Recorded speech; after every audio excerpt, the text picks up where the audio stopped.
तो कैसे हैं आप लोग। उम्मीद करता हूँ बहुत अच्छे होंगे। Welcome to learner IAS together success. दोस्तों हम लोग आज एक नया सीरीज शुरू करने वाले हैं जो कि यूपीएससी सिविल सर्विसेज या फिर आप स्टेट पीसीएस किसी भी एग्ज़ाम के लिए बहुत ज़्यादा इम्पॉर्टेंट है, बहुत ज़्यादा ज़रूरी है। सबसे ज़्यादा क्वेश्चन इनमें से आते हैं अगर हिस्ट्री की बात करें, वो है मॉडर्न हिस्ट्री। ठीक है, मॉडर्न इंडिया। दोस्तों हमने पिक किया है स्पेक्ट्रम को, ठीक है, जो कि राज बहेर जी की किताब है। और ये जो बुक है ये सबसे ज़्यादा फॉलो की जाती है। एनसीईआरटी भी है और एनसीईआरटी बहुत लेंदी भी है और एक बहुत ज़्यादा एक्सटेंडेड फॉर्म में है। और ये जो है हमारे पास मॉडर्न इंडिया की जो स्पेक्ट्रम बुक है वो कंसाइज्ड है और इसको बार बार हम रिवाइज भी कर सकते हैं। बहुत ज़्यादा क्रिस्प भी है, समझ में भी आता है, नरेशन भी है। तो इस किताब को हमने पिक किया है और मुझे लगता है कि ये इजी भी है। ठीक है, तो इसी को हम लोग फॉलो करेंगे और इसी के चैप्टर्स को हम लोग पढ़ेंगे। ठीक है दोस्तों, आज सबसे इम्पोर्टेंट है क्योंकि हम हिस्ट्री पढ़ रहे हैं तो हिस्ट्री के बारे में थोड़ा जान लेते हैं। कैसे हिस्ट्री पढ़ा जाता है, किस तरह से हिस्ट्री बनती है, मतलब कलेक्ट की जाती है। ठीक है, तो इसके फर्स्ट चैप्टर में ही दिया है। ठीक है, चलिए हम लोग आगे बढ़ते हैं और हम लोग फॉलो कर रहे हैं स्पेक्ट्रम जो कि है मॉडर्न इंडिया की। जिनके पास है वो तो साथ ही साथ खोल के देख सकते हैं और पढ़ सकते हैं। अगर किसी के पास नहीं है तो मैं इसका सॉफ्ट कॉपी भी दे दूंगा, अगर किसी को चाहिए तो बोलिएगा। और दूसरी बात है कि अगर नहीं भी है तो आप लेक्चर को सुनते रहिएगा, तो इसको पूरा बीट बाय बीट हम लोग कवर करेंगे। ठीक है, तो और बाकी आर्ट एंड कल्चर तो खत्म हो चुकी है, उसके क्वेश्चंस चलेंगे। और एंशिएंट हिस्ट्री भी खत्म हो चुका है, उसके क्वेश्चंस करेंगे। और जो मीडिएवल हिस्ट्री है बहुत ज़्यादा इंपॉर्टेंट नहीं है तो मैंने इसलिए मॉडर्न पहले रख ली, मीडिएवल भी चलता रहेगा धीरे धीरे करके। ठीक है दोस्तों, चलिए आगे बढ़ते हैं हम लोग। मॉडर्न हिस्ट्री पे फोकस करिए, सबसे ज़्यादा यही इंपॉर्टेंट है। इसको खत्म कर लेते हैं एक बार, ठीक है, फिर दोबारा रिवाइज करेंगे। क्वेश्चन भी साथ साथ सबसे ज़्यादा इन्हीं में से क्वेश्चन आता है। ठीक है दोस्तों, चलिए आगे बढ़ते हैं। तो बात करते हैं, जब कभी भी हिस्ट्री बनती है, हिस्ट्री लिखी जाती है, बुक लिखी जाती है, तो हिस्ट्री के बारे में पता कहाँ से चलता है, सोर्सेस क्या होता है, ये हम लोग अभी देखेंगे। Sources of history of modern India. ठीक है, बहुत सारे हिस्ट्री के मटेरियल अवेलेबल हैं। ठीक है, हमने एंशिएंट हिस्ट्री में पढ़ा था कि हाउ मैन्युस्क्रिप्ट्स हैं, केव्स हैं, रॉक कट्स हैं। ठीक है, कुछ ऐसे हैं, कुछ बुक्स हैं लिखा हुआ। ठीक है, in constructing the history of modern India, priority need to be given to archives. Archives क्या होता है? Archives refer to the collection of historical records and documents. Usually primary source of document क्या है? आर्चिव होता है, देखिए आपकी जो ईमेल आईडी होगी ना उसमें एक आर्चिव होगा। ठीक है, कि ईमेल आर्चिव में चला जाता है, मतलब क्या है, खदान में चला जाता है। मतलब ये एक तरह से खदान है। ठीक है, जिसमें रिकॉर्ड है, हिस्टोरिकल रिकॉर्ड्स रखा जाता है, उसको आर्चिव कहा जाता है। ठीक है, हिस्टोरिकल रिकॉर्ड और डॉक्यूमेंट के सोर्सेज क्या क्या हैं? तो इसके सोर्सेस हैं कि बहुत सारे एडमिनिस्ट्रेटिव, ठीक है, लीगल, सोशल, कॉमर्शियल। ठीक है, they are unique original documents. ठीक है, नॉट कॉन्शियसली रिटन और created to convey information of future generation. देखिए एक एग्जांपल है, अगर हम 1953 की बात करें जो एक्ट पास हुआ, ठीक है, तो इसके बारे में बुद्धिजीवियों ने बहुत कुछ लिखा, बहुत लोगों ने बहुत कुछ लिखा, बट उसको आर्चिव नहीं लेता। जो रियल ड्राफ्ट था उस समय का उसी को लेता है, उसको आर्चिव कहा जाता है। ठीक है दोस्तों, ये चीज है, ये रियल डॉक्यूमेंट्स लेता है, रियल रिकॉर्ड्स लेता है, उसी को आर्चिव कहेंगे। Record of east India company provides detail account of the trading condition during the period 1600 to 1887। ठीक है दोस्तों, तो वो जो रियल डॉक्यूमेंट्स हैं, रियल चीजें हैं, सब कुछ को लिया जाता है आर्चिव में। ठीक है, कोई अगर कॉन्शियसली कोई किताब लिखा है, कोई कुछ एक आर्टिकल लिखा है, उसको नहीं ली जाती। तो आर्चिव मटेरियल्स क्या क्या हैं? अगर हम आर्चिवल मटेरियल्स की बात करें, किस किस को बोलेंगे? देखिए ऑफिशियल, इनके जो है 4 कैटेगरी हैं ऑफिशियल रिकॉर्ड के। एक सेंट्रल गवर्नमेंट आर्चिव, एक स्टेट गवर्नमेंट आर्चिव, और एक record of intermediate and subordinate authority, और एक जुडिशियल रिकॉर्ड। इस 4 चीज को आर्चिव में लिया जाता है। क्या क्या? ये क्वेश्चन पूछा जाता है, which of the following are in the list of archive.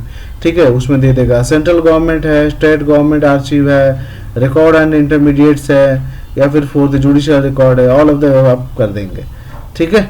तो अपार्ट फ्रॉम दीज, और इनको छोड़ के, ठीक है, sources available in abroad, abroad में भी कई सोर्सेस अवेलेबल हो, जैसे कि उदाहरण अगर हम दें, अगर एग्जाम्पल लें, इंडिया में जो कुछ हुआ काफ़ी रिकॉर्ड ब्रिटेन में है, ठीक है दोस्तों, तो वो अब्रॉड हो गया है कि नहीं, तो हमारा रिकॉर्ड कुछ वहाँ पर भी है। अभी अगर एक एक हम बात करें तो सबसे पहले सेंट्रल गवर्नमेंट आर्चिव क्या होता है, the national archive of India located in New Delhi, ठीक है, ये है institution national archives of India located in New Delhi, contains most of the archive of the government of India, these provide authentic and reliable source material in the national archive come under the various groups, ठीक है। Indian history के बहुत सारे original document जो है वो national archive में रखे हुए हैं, ठीक है, जो कि हमें जेन्युइन इंफॉर्मेशन देता है, ना ही बायस्ड या फिर इन्फ्लुएंस्ड, ऐसा कुछ नहीं है। This happened as the work of the East India company was distributed among the various branches, public और general, revenue, political, military, secret, commercial, judiciary, education, etc. ठीक है, and a separate set of record was kept for the each of these branches or department, which appointed in James Randall as the first survey of general of Bengal in 1767. The survey of India began to scientifically map the unknown regions of the country, ठीक है। तो ये सारी चीजें हैं तो जो कि गवर्नमेंट के सेंट्रल गवर्नमेंट आर्चिव। अगर हम बात करें आर्चिव ऑफ द स्टेट, ठीक है, source material in the state archive comprises the record of, क्या क्या रिकॉर्ड इसमें होता है, फॉर्मर ब्रिटिश इंडियन प्रोविंसेस, ठीक है, हर जगह पे ब्रिटिशर्स ने अपना आधिकारिकता जो है स्थापित किया था, ठीक है दोस्तों। तो दोस्तों कुछ ऐसे राज्य हैं जो कि पहले ब्रिटिशर्स के अंडर था, उनके प्रोविंसेस था, फिर वो वहाँ से निकला, आज़ाद हुआ, तो उनके पास बहुत सारे डॉक्यूमेंट्स होते हैं, ठीक है, वो डायरेक्टली इसमें काम देता है। फिर सेकंड बात आता है the erstwhile princely states which were incorporated in the Indian Union after 1947, ठीक है, 1947 के बाद, ठीक है, जब आज़ादी मिली उसके बाद कुछ ऐसे स्टेट्स थे जैसे कि फॉर एग्जाम्पल आंध्र प्रदेश वाला चीज़ है, या फिर अभी रिसेंटली ले लीजिए आप 370 जो हटा, ठीक है दोस्तों, तो ये सब जो स्टेट्स थे ये जब इंडिया में इनकॉर्पोरेट हुए तो उनके कुछ ऑफिशियल डॉक्यूमेंट्स, ठीक है, वो भी काम आता है, ठीक है, the foreign administration other than those of the British, ठीक है, बाकी जो एडमिनिस्ट्रेटिव यहाँ पे रहे, ठीक है, ब्रिटिशर्स के अलावा, तो उनके भी डॉक्यूमेंट्स काम आता है, ठीक है। Okay, the records of those Indian power which were taken over by the British, for instance, the archive of the Kingdom of Lahore, popularly known as the Khalsa Darbar, ठीक है, record from 1800 to 1849 are important source material. Another important collection of the जो खालसा दरबार है वो लाहौर में है, ठीक है दोस्तों। लाहौर अभी चलो पाकिस्तान में है, बट था तो वो इंडिया का ही, ठीक है दोस्तों, तो वहाँ पे सारे हमारे डॉक्यूमेंट्स रहा करता था। फिर दूसरी बात है अनदर इम्पोर्टेंट कलेक्शन जो है प्री ब्रिटिश पब्लिक आर्चिव जो है वो पेशवा दफ्तर house in the alienation office Pune, ठीक है, पुणे में एक है वो है पेशवा दफ्तर, ठीक है दोस्तों। पेशवा आपको पता ही है, ठीक है दोस्तों, जो मराठास के चीफ हुआ करते थे, ठीक है, मराठा हिस्ट्री में ये चीज़ सब बताया गया है। The study of history of the princely states of Rajasthan, Jaipur, Bikaner, Jodhpur, Udaipur etcetera, the archives of these states now housed in the Rajasthan state, ठीक है, archive at Bikaner are valuable. Similarly, the history of Dogra rule from 1846 in Jammu and Kashmir can be studied, ठीक है। तो सारी चीजें जो भी हैं सब रिकॉर्डेड रहता था और इसको हम लोग पढ़ सकते हैं।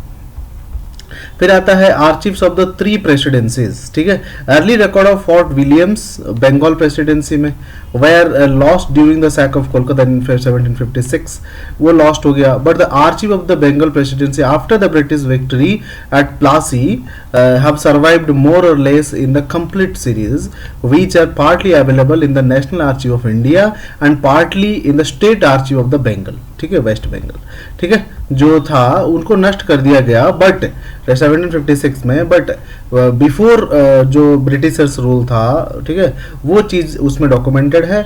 कुछ चीज़ें जो है नेशनल आर्चिव में है दिल्ली में और कुछ चीज़ें वेस्ट बंगाल में, ठीक है दोस्तों। इस तरह से ये बंगाल प्रेसिडेंसी की बात गई। The record of the Madras presidency, एक और प्रेसिडेंट आया Madras presidency, begin from the AD 1670 and includes record of governor and council of the fort Saint George.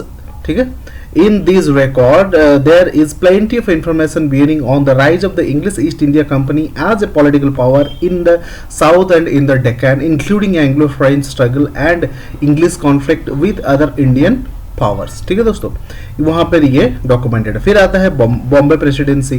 Bombay presidency में क्या है, housed in the Maharashtra secretariat of record office. Mumbai are extremely useful in the studying of the history of western India. ठीक है दोस्तों, Maharashtra, Gujarat, Sindh and Kannada speaking districts of the east while Bombay presidency which were incorporated in the Mysore in 1956। ठीक है, तो ये उस area के, जैसे बंगाल है वो ईस्ट इधर वाला एरिया को वहाँ पे रिकॉर्ड करता है, मद्रास प्रेसिडेंसी है वो वहाँ पे करता है, उसी तरह ही जो बॉम्बे प्रेसिडेंसी है वो वेस्टर्न एरिया को कवर करता है। ठीक है दोस्तों, सारा रिकॉर्ड्स उसमें रखा हुआ है। Archive of other European powers. ठीक है, archives related to Portuguese preserved in Goa. ठीक है, गोवा में पुर्तगीज बहुत रहे तो गोवा में उनका प्रिजर्व्ड है। ठीक है, mainly belong to the period 1700 to 1900, are valuable for the history of Portuguese passion in India, position in India. ठीक है दोस्तों, वो कहाँ थे वो सब के बारे में वहाँ पर लिखा हुआ है। इस तरह से डच जो है, Dutch records of Cochin and Malabar are in the Madras record office. ठीक है, डच के जो है वो मद्रास में रखा हुआ है। ठीक है, तो इस तरह से काफ़ी आर्चिव्स हमारे हैं। फिर आता है जुडिशियल रिकॉर्ड्स। जुडिशियल रिकॉर्ड्स क्या होता है, housed in the Madras record office. ये मद्रास रिकॉर्ड ऑफिस में है। The archives of the mayor's court at Fort Saint George begin from AD 1689 are the earliest available judicial archive. ठीक है, सबसे पुराना आर्चिव में से एक है। ठीक है, सेंट जॉर्ज रिकॉर्ड। ठीक है, pre-Plassey record of the mayor's court at Fort Williams have been lost, but those for the year 1757 to 73 are kept in the record room of the Kolkata High Court along with the archive of the Supreme Court of Bengal। ठीक है दोस्तों, similarly the record of the mayor's court at Bombay established in 1728 are available in Maharashtra Secretariat Record Office, which also has the custody of the archive of the Bombay Recorders Court and the Supreme Court. Apart from containing the proceeding and minutes, this category of record contain copies of the wills, probates and letter of the administration which are useful for the genealogical studies. ठीक है दोस्तों, तो इस तरह से judicial records रखे गए हैं। पब्लिश्ड आर्चिव्स क्या है, most significant archives publications are the parliamentary paper which include many excerpts from the record of the East India company and the government of India under the crown. ठीक है दोस्तों, तो ये काफ़ी चीज़ें ये रिकॉर्ड पब्लिश करती है पार्लियामेंट्री।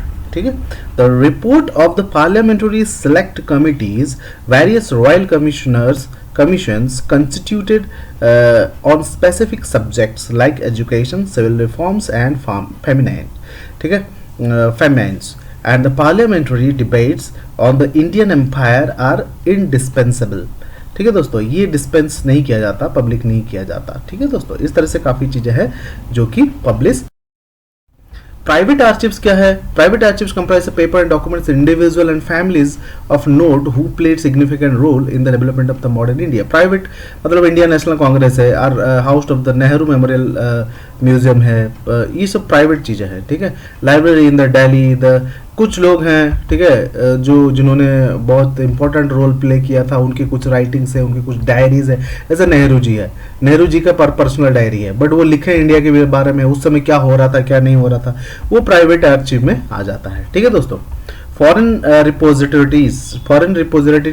रिपोजिटरीज क्या होता है, फॉरेन रिपोजिटरीज होता है related to the history of modern India is available in the repositories of Eastwhile imperialist power who ruled in different part of the Indian subcontinent as well as in the some other countries too. In England, the India Office Record, London, and records kept in the British museum are very valuable. देखिए वो लोग India पे, Britishers India पे आके उन्होंने राज किया, तो उन्होंने अपना रिकॉर्ड जो है अपने देश में रखा हुआ है, तो उसको हम फॉरेन रिपोजिटरीज कहेंगे। ठीक है दोस्तों, वो भी इम्पोर्टेंट हमारे लिए। फिर उसके बाद आता है biographies and memories, travel accounts. ठीक है, बहुत सारे लोगों की बायोग्राफी लिखा गया, बहुत सारे लोगों ने अपने ट्रैवल एक्सपीरियंस लिखे हैं, बहुत सारे लोगों ने अपनी याद से मेमोरीज जो था उसको अपने लिपिबद्ध किया है। ठीक है, many travellers, traders, missionaries and civil servants who came to India have left account of their experience and their impressions of various part of India. ठीक है, तो उन्होंने उसको डायरी में नोट किया। An important group among this writers was the missionaries who wrote to encourage their respective society to send more missionaries to India for the purpose of evangelising its inhabitants. ठीक है, in this genre Bishop Hobbes journal and Abbe Dubois Hindu manners and customs provide useful information on the socio-economic life of India during the period of the decline of the Indian power and rise of the Britishers. ठीक है, तो उनकी writings जो है वो काफ़ी help करता है हमें। ऐसे कई सारे विजिटर्स हुए। ठीक है, तो इनके बारे में ये आप देखिए। न्यूज़पेपर्स एंड जर्नल्स, ये इंपॉर्टेंट है, सबसे इंपॉर्टेंट यही होता था। न्यूज़पेपर और जर्नल्स होते तो कंटेम्प्रेरी टाइम के बारे में वो लिखते ही थे। ठीक है, तो उससे काफ़ी चीज़ें हमें मिल जाता है। Newspapers and journals of the 19th and 20th century, published in English as well as in the different vernacular languages, form an important and authentic source of information for the construction of the history of modern India. ठीक है दोस्तों, the first attempt to publish newspaper in the India were made of the disgruntled employees of the English East India Company who sought to expose the malpractice of the private trade. The instance of 1776 William Bowles being answered by the court of directors of the private trading, resigned from the company and announced his intention to publish a newspaper. The official response to bold scheme was strong and his plan. तो इसका मतलब ये है कि जो भी होता था उस समय वो पेपर में छप जाता था, जर्नल में आता था, तो वो इम्पोर्टेंट रोल प्ले करता। जैसे कि द जेम्स ऑगस्ट के publish the first newspaper in India, तो क्या था, तो वो था द बंगाल गैजेट और Bengal general advertisers. Hicks press was seized within 2 years। ये सब चीज़ स्टोरी है। ठीक है, तो ये हमें आर्चिव में बहुत इंपॉर्टेंट रोल प्ले। ठीक है, ओरल एविडेंस मतलब जो लोग हैं, ठीक है, ओरल एविडेंस मतलब construction the history with the help of the non written sources, for instance personal reminiscence, oral source allow historians to broaden the boundaries of their discipline. ठीक है, तो जो मुंह से बोलते हैं, कुछ पुराने लोग हैं वो कुछ जानते हैं, उन्होंने लिखा नहीं है बट वो उनको याद है, वो बोल सकते हैं। सपोज कोई बंदा है उसको 150 साल से वो जिंदा है, तो वो चीज़ें बता सकते हैं ना, उस समय ऐसा होता था, ऐसा हुआ करता था। ठीक है, तो ओरल एविडेंस उसको हम कहेंगे। Creative literatures, most significant outcome of the Indo European contact was the novel which emerged in the latter half of the 19th century. The first important writer of that period was the famous Bengali novelist Bankim Chandra Chatterjee. ठीक है, 1838 से 94 तक वो रहे। His novel most historical, novels का मतलब ये है कुछ लोग ऐसे होते हैं जो प्रेजेंट चीज़ों को देखते हैं और अपनी क्रिएटिव लैंग्वेज में एक बुक लिखते हैं। ठीक है दोस्तों, तो ऐसे बहुत सारे लोग हुए हैं। ठीक है, बेस्ट नोन बीइंग द आनंद मठ उन्होंने लिखा बंकिम चंद्र चटर्जी ने। ठीक है, जिसमें से पावरफुल लिरिक्स निकला Vande Mataram and depiction of the Sannyasi revolt. His last novel was Rajsimha. ठीक है, the called grand final to the remarkable career. ठीक है, फिर आए इचरन सूर्यनरम देसाई। ठीक है, उन्होंने मेडिवल गुजराती लिटरेरी हिस्ट्री उनके देखा गया है। हिज फर्स्ट नोवेल हिंद आने ब्रिटानिका। ठीक है दोस्तों, तो इस तरह से काफ़ी गिरिजा देवी हुई, रमा तीर्थ थमल हुए, तो कई तरह से कई सारे लोगों ने कई सारे नोवेल्स लिखे और वो भी हमें हिस्ट्री के बारे में बताते हैं। पेंटिंग्स भी काफ़ी सोशियो इकोनॉमिक स्टेटस के बारे में बताता है, उस समय कैसा था वो चीज़, कल्चरल लाइफ कैसा था कॉलोनियल पीरियड में। ठीक है दोस्तों, तो ये हमें पेंटिंग्स बताती थी। ठीक है, the company painting also referred as the Patna Kalam. ठीक है, Patna Kalam emerge under the patronage of the eastern India company. ठीक है, उस समय बताता था कि पेंटिंग्स बता देती थी कि उस समय लोग था क्या था। ठीक है, the pictorial image produces by the Britishers in the Indians painting, pencil drawing, ठीक है, चेकिंग पोस्टर, कार्टून्स एंड बाजार प्रिंट्स, ठीक है, specially important record of the great volt 1857। The जो बंदा देखेगा या फिर कुछ सुनेगा उसी को वो ना चित्र बनाएगा, तो उससे हमें पता चल जाता है कि उस समय क्या चीज़ हो रही थी, क्या नहीं हो रही थी। ठीक है दोस्तों, तो इस तरह से पेंटिंग भी पहला चैप्टर खत्म किया, इंडियन मॉडर्न इंडिया। तो बहुत इंपॉर्टेंट है चीज़ों के बारे में जानना, ठीक है, इसमें से बहुत ज़्यादा क्वेश्चन नहीं आते हैं। नेक्स्ट चैप्टर से हम लोग बहुत ज़बरदस्त तरीके से बीट बाय बीट हम लोग उसको पढ़ेंगे और फॉलो करेंगे। ठीक है दोस्तों, बने रहे हमारे साथ। मॉडर्न इंडिया बहुत इंटरेस्टिंग है, बहुत मज़ा आएगा, मज़ेदार टॉपिक भी है, सबके लिए इंपॉर्टेंट है, चाहे सिविल सर्विस की प्रिपरेशन कर रहा हो या फिर किसी और कॉम्पिटिशन की। ठीक है दोस्तों, सबके लिए। और इम्पॉर्टेंट ये है कि जनरल जो लोग हैं, जो कोई प्रिपरेशन नहीं करते, घर पे सुन सकते हैं, तो उनको भी काफ़ी अपना नॉलेज एनहेंस करने में मदद मिलेगी। ठीक है दोस्तों, बने रहे हमारे साथ। Thank you very much. जय हिंद।